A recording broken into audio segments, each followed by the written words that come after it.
तेव्हा त्याची स्वभाववृत्ती पूर्ण भिन्न झाली होती. बायकी ढंगाने तो चालू लागला आणि स्वतःचे भान हरवून ती जयवंताच्या गळ्यात पडून धाय मोकलून रडू लागली. सर्वप्रथम त्याने ब्लाऊज घातला. तेव्हा तो मोठा घट्ट आवळून त्याच्या छातीत बसला. त्यानंतर त्याने साडी नेसायला प्रारंभ केला. छतावर पालीसारखे कुणीसे चालत आहे असा त्याला भास झाला आणि त्याने मागे वळून पाहिले. आपण ऐकत आहात बिहारन भाग 7. त्या रात्री जयवंताने विजेचा दिवा लावता क्षणी सचिनला जेवताना पाहून त्याला भयंकर आश्चर्य वाटले. सचिन म्हणाला, खूप भूक लागली होती यार, म्हणून यावेळी जेवतोय. हे सांगताना तो विलक्षण हसला. त्याच्या डोळ्यात जहरी चमक जाणवत होती. हाताची बोटे थरथरत होती. अंगाला कंप सुटला होता. भोया अंकुचित करून जास्त विचार न करताच जयवंत बाहेर पडला. अम्मा साडी सोबतच आरडाओरड करीत बाहेर आली. तिच्या मागोमाग मोठ्याने ओरडत रडत तिची मुलगीही बाहेर आली. अम्माचा आवाज एवढा मोठा गरजत घुमत होता की वरून सुमन धावतच खाली आली. अम्मा अंग झटकत होती. तिच्या साडीचा जाळ विझवण्यासाठी सुमन पुढे धावली. मात्र तत्क्षणी जयवंताने तिला मागूनच धरून ओढले. अम्मा साडी चिडकारतच होती. तेवढ्यात जयवंत आत खोलीत शिरला. त्याने ब्लँकेट उचलली आणि तो पुन्हा बाहेर धावला. मात्र त्याआधीच अम्माच्या मुलीने टाकीतून पाणी काढून अम्माच्या अंगावर ती दाहक अग्नी शमविण्यासाठी तिने बादलीभर पाणी तिच्या अंगावर फेकले. असे एकामागोमाग तिने 2-3 बादल्या फेकल्या. तत्क्षणी अम्माच्या साडीचे तुकडे विझत खाली पडले. त्यातून गरम करपट वाफ बाहेर पडत होती आणि तिच्या मांडीचा पूर्ण भाग काळा आणि लाल झाला. अशावेळी पाणी टाकू नये, पण जसे तिच्या अंगावर गार पाणी पडले तसा अम्माचा आवाज अजून तीव्र झाला. ती कमरेपर्यंत बऱ्याच काही ठिकाणी 3rd स्टेजपर्यंत जळाली होती. तिच्या पायातून मांडीतून रक्त बाहेर पडलं. शिवाय तो भाग काळा पडून मांस ठिकठिकाणी चिरलं गेलं आणि त्यातून आतील मांसाचा पांढरा थर स्पष्ट डोळ्यांपुढे दिसू लागला. घडलेल्या दाहक अपघाताने मानेवर कुणी चराचरा सुरी चालवत असताना त्या जीवाची जी तडफड व्हावी त्याचप्रमाणे एवढा मोठा आवाज अम्माच्या कंठातून दणाणला. शेजारचे लोक जमा झाले. गेटच्या बाहेरूनच पाहत होते. सचिनने आणि जयवंताने तिच्या जखमी देहावर ब्लँकेट्स टाकून तो अग्नी मिटवण्याचा प्रयत्न केला. मात्र तिच्या कमरेपासून ते पायापर्यंतची चामडी ब्लँकेटला चिकटून सरकन सरकली. तिच्या त्रासाचे वर्णन करणे अशक्य आहे. त्रास असह्य होऊन अम्माला घेरी आली आणि तिने आपला देह धरणीवर टाकून दिला. जयवंताने तिच्या काखेत हात घालून व सचिनने तिच्या दोन्ही पायांना धरून उचललं. गेटच्या बाहेर पडण्यासाठी दोघे पुढे धावले. सचिनची मुद्रा हवी तेवढी आवेशाची नव्हती. ती शांतच होती.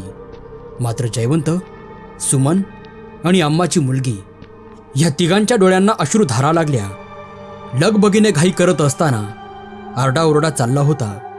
टिटव्या, कावळे आणि कुत्रे ह्यांचा आवाज मोठा भयपूर्ण वाटत होता. बाहेर जमलेली गर्दी घाई करत होती. सुमनने गेटचे कुलूप उघडून मार्ग मोकळा केला. बाजूच्याच कुणाचे तरी वाहन घेऊन ते सर्व मंडळी दवाखान्याच्या दिशेने रवाना झाले. दवाखान्यात पोहोचल्यावर अम्माला अग्नी अपघाताच्या वॉर्डमध्ये नेण्यात आलं. अम्माची मुलगी आणि सुमन एकमेकींच्या गळ्यात पडून रडत होत्या. त्या वॉर्डात सर्व पेशंट ही जळालेलीच होती. त्यामुळे तिथे दिसणारी लोक विचित्र भासत होते. जयवंत आणि इतर मंडळी खाली अम्माविषयी सरकारी दवाखान्याच्या टेबलावर माहिती देत होते. सचिनला आधीच जखमेने नीटसे चालता येत नव्हते. घाई गडबडीतच त्याच्या जखमेवर काहीसे पुन्हा लागले आणि त्याची पॅन्ट पुन्हा रक्ताने भिजली. मात्र तिकडे कुणाचे लक्ष वेधले गेले नाही हे खरेच. हे सर्व प्रकरण घडत असताना सकाळचे 5 वाजले होते. अम्माच्या दुर्दैवी घटनेने कुणाच्या लक्षात आले नसते खरे, मात्र मंदिराची घंटा खणखणली तेव्हा सगळ्यांच्या लक्षात आले. शेजारची मंडळी पुन्हा घराकडे जाण्यासाठी वळली. सचिन म्हणाला, जयवंत, मी सुद्धा घरी जातो यांच्यासोबत. घरी जाऊन जरा आराम करतो. मलाही फार ताप जाणवतो आहे. जयवंत गोंधळात पडला. अरे पण सचिन, मग मी इथे एकटा? अच्छा ठीक आहे, तू आराम कर, तू जा. जयवंत हे बोलला खरा, पण वास्तविक सचिनने त्याच्यासोबत थांबावं असे त्याला मनातून वाटत होते. पण तेवढ्यात ती सर्व मंडळी घराकडे वळली आणि जयवंताचे पावले वरच्या मजल्यावर वळले. वार्डच्या बाहेर बसलेली सुमन आणि अम्माची मुलगी रडताना जयवंताने पाहिले. त्याला बराच विषाद वाटला. त्यावेळी त्याच्या मनात काय विचार चालले असतील कोण जाणे. पण जसा तो वर पोचला तशी सुमन त्याच्याकडे धावली आणि स्वतःचे भान हरवून ती जयवंताच्या गळ्यात पडून धाय मोकलून रडू लागली. त्याच्या छातीवर तिच्या अश्रुपूर्ण डोळ्यांनी तक्षणी चिंब केलं होतं. सुमन रडताना म्हणाली, काय झालं हो जयवंत? अम्मा खूप चांगली आहे, माझ्या आईसारखी. असे उद्गार तिच्या शोकाकुल हृदयातून बाहेर पडत होते. तिची अवस्था पाहून जयवंतास देखील मोठे विषण्ण वाटले आणि सुमनविषयी त्याच्या मनात आदरयुक्त भाव निर्माण झाला. एका भाडेकरूसाठी घर मालकिनीने अश्रू ढाळावेत हे जरा दुर्मिळ होते. सचिन गेट लोटून शालिनी निवासात शिरला. ज्या स्थितीत त्यांनी घर सोडले होते ते तसेच भकास दिसत होते. अम्माच्या आणि जयवंताच्या रूमचे दरवाजे तसेच उघडे होते. अम्माच्या रूमसमोर तिचे ते पडलेल्या रक्ताच्या मासापुढे कावळे अवतीभोवती फिरत होते. सचिन जेव्हा गेटच्या आत शिरला तेव्हा त्याची स्वभाववृत्ती पूर्ण भिन्न झाली होती. बायकी ढंगाने तो चालू लागला. जिन्याच्या पायऱ्यापुढे उभा राहून त्याने तोंडावर हात लावून थोडे हसल्यासारखे केले. पण नंतर कोण जाणे का तो मोठ्याने वर पाहत हसत राहिला. त्याने गुडघे खाली टेकवले आणि हातांचे पंजे सुद्धा खाली ठेवले आणि कुत्र्यासारखे तो सरसर पुढे सरसावला. त्या पडलेल्या रक्त मासावर, जळालेल्या साडीवर त्याने झेप घेऊन तो अगदी तृप्त झोपल्यासारखा पडला. तसे कावळे फडफड करीत दूरवर उडाले. त्या जागेवरील रक्त सुकलेले होते. अम्मा, ए अम्मा, क्या हुआ रे तुझे? आधी तो रडवेल स्वरात म्हणाला आणि एकाकी त्याने छाती भरून त्या जागेजवळ नाक लावून त्याने मोठा श्वास भरला आणि पुन्हा मोठ्याने हसत सुटला. हे प्रकरण घडून 4-5 दिवस झाले. अजूनही अम्माची प्रकृती ठीक नव्हती. नेमक्या त्याच विषयावरून रामचंद्र पेटकुळे काकांच्या घरी म्हणजे वर सुमनकडे चर्चा चालली होती. पेटकुळे काका म्हणाले, साळवी साहेब, अम्मा आमची जुनी भाडेकरू, फार चांगली बाई. नेमकं हे कसं झालं कुणास ठाऊक. परमेश्वर नेहमी चांगल्या माणसांच्या वाटेला दुःख देतो, हे काही खोटं नाही. जयवंत म्हणाला, होय काका, खरंच. काकूंची मोठी विचित्र दशा झाली. असा संवाद त्यांच्यात चालला होता. ते तिघे बैठक खोलीत चहा घेत होते. सचिनचा कप हातातच राहिला.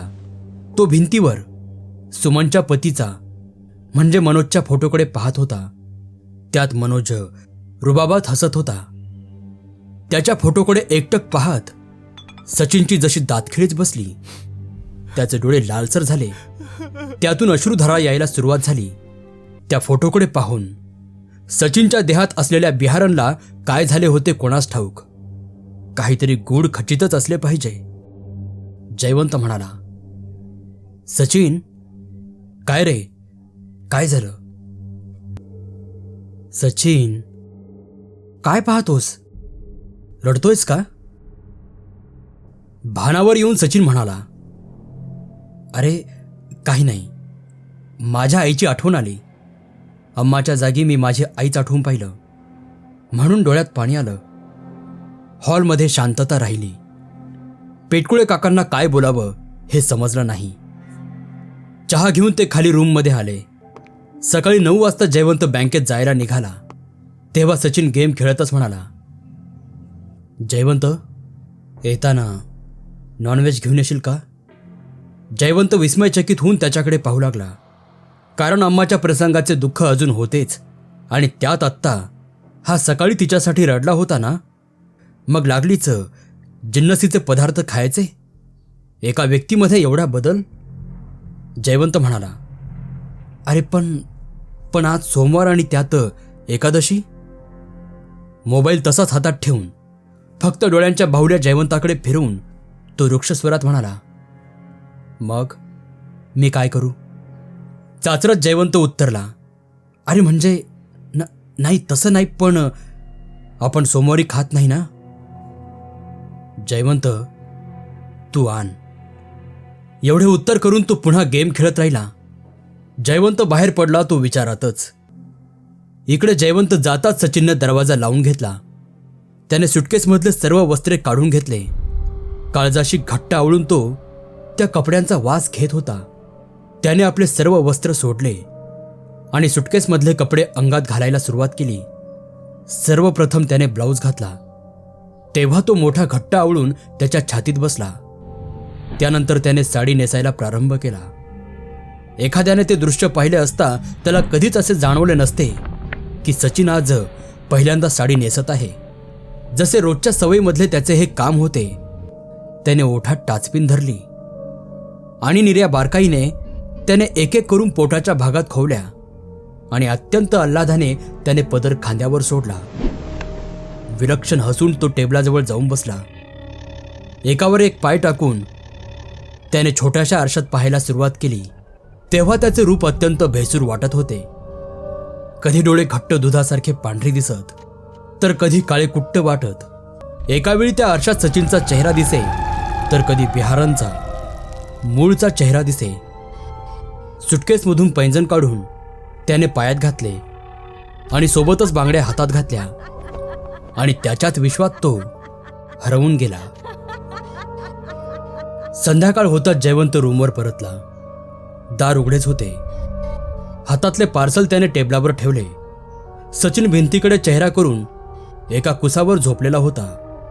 शर्टची बटणं काढत तो म्हणाला, सचिन, झोपलास की जागा आहेस रे. सचिन उत्तरला नाही. त्याने भिंतीवरच्या खिळ्यावर शर्ट लटकावले. जयवंत म्हणाला, अरे ऐकतोस का, मी जरा दवाखान्यात जाऊन येतो. अम्मासाठी सुमनला डब्बा द्यायचा आहे आणि अम्माला भेटायचं आहे. सचिन तसाच त्या दिशेने पडलेला होता. पाहणाऱ्यास वाटले असते की तो किती गाढ झोपलेला असावा. त्याला हलवून त्याने त्याची कूस वळवली. तेव्हा जयवंत त्या क्षणी भीतीने दचकून मागे सरला. त्याचे हृदय जोरजोराने उडत होते. सचिनचे डोळे उघडेच असून त्याच्या तोंडावाटे लाळ टपकत होती. त्याची अशी अवस्था पाहून जयवंत दचकला. काय रे, बरा आहेस ना. सचिन दंडाने तोंड पुसून उठला आणि तो म्हणाला, हो बरा आहे. अरे मग असा का पडला होतास. जयवंत, अरे झोप लागली होती. ही अशी, तू ठीक आहेस ना. चाचरत जयवंत म्हणाला, तू आवाज दिलास तेव्हाच डोळे उघडले. मी वळणारच होतो तुझ्याकडे. मी ठीक आहे जयवंत. सचिन उत्तरला, हां ओके. जयवंताच्या मनात भीती, आश्चर्य, संशय अशा संमिश्र भावना होत्या. अरे मी म्हटलं दवाखान्यात जाऊन येतो. आल्यावर जेवू आपण, चालेल. सचिनने केवळ मान हलवली. जयवंत निघून गेला. तसा सचिन त्या पार्सलमधल्या जेवणावर तुटून पडला. त्यातले काही लेग पीस तसेच ठेवून तो शांत पडून राहिला. पाहता पाहता 1 वाजत आला होता, पण जयवंत आणि सुमन परतले नव्हते. सचिनने ते लेग पीसचे तुकडे खिशात भरले आणि तो गेटच्या बाहेर लंगडत निघाला. त्याच्या पायाची जखम अजूनही बरी झाली नव्हती. तो तसाच लंगडत लंगडत दवाखान्याच्या दिशेने जात होता. सचिन दवाखान्याच्या पायऱ्या चढून आत शिरला. असे वाटत होते की ही जागा त्याच्या रोजच्या येण्या जाण्यातली असावी. रिकामे पलंग तसेच विक्राळ अवस्थेत पडलेले होते. तो पायऱ्या चढून वरच्या मजल्यावर गेला. तेथील धुळींना आणि जाळ्यांना तो मागे टाकत पुढे अंधारात पुढे पुढे सरसावत होता. बाहेरील लाईटाचा प्रकाश आतमध्ये थोडा बहुत पडत होता. त्या चमकऱ्यात ते भयानक रांगेतील पलंग, धुळीने माखलेले पंखे, टेबल आणि सलाईन रॉड दिसत होते. सचिन वार्डच्या मधोमध उभा राहिला आणि ओरडला, राणी, हे राणी, कहा है रे तू? आ गई मैं. त्याला कसलेही प्रत्युत्तर आले नाही. राणी, देख, मैं आजाद हो गई. तेरी विनोदी, अरे बिहारन. राणी. सचिनच्या चेहऱ्यावर मोठे आश्चर्ययुक्त भाव होते. जणू फार तीव्रतेने तो त्या राणीची प्रतीक्षा करीत होता. मात्र त्याच्या हाकेला साथ भेटली. छतावर पालीसारखे कुणीसे चालत आहे असा त्याला भास झाला आणि त्याने मागे वळून पाहिले. मात्र त्याला कुणी दिसले नाही. मग त्याने वर पाहिले तेव्हा पिवळ्या गाऊनमध्ये एक स्त्री दिसली. सचिनच्या अंगावर तिने झेप घेतली. सचिन पलंगाला लागून खाली पडला. ती बाई त्याच्या अंगावर आली आणि त्याला चाचपून पाहू लागली. तिचा चेहरा अत्यंत क्रूर आणि भयानक होता. डोळ्यांच्या आसपास पूर्ण काळे वर्तुळ होते. तिचे दात काळसर दिसत होते. विलक्षण मुद्रेने हसत ती स्त्री सचिनला चाचपून पाहू लागली. सचिन म्हणाला, अरे मैं हूं, विनोदी. त्या दोघांची दृष्टादृष्ट झाली. देख, तेरे लिए क्या लाई हूं मैं. असे म्हणून त्याने ते लेग पीसचे तुकडे तिच्या पुढे केले. तसे त्या स्त्रीने त्याच्यावर झडप घातली. नमस्कार मित्रांनो, मी नागसेन. बिहारन हा या कथेचा भाग 7 होता. लवकरच आपण पुढच्या भागाकडे वळूयात. तोपर्यंत ही कथा आवडत असेल तर व्हिडिओला लाईक, कमेंट आणि चॅनलला सबस्क्राईब करायला विसरू नका. धन्यवाद.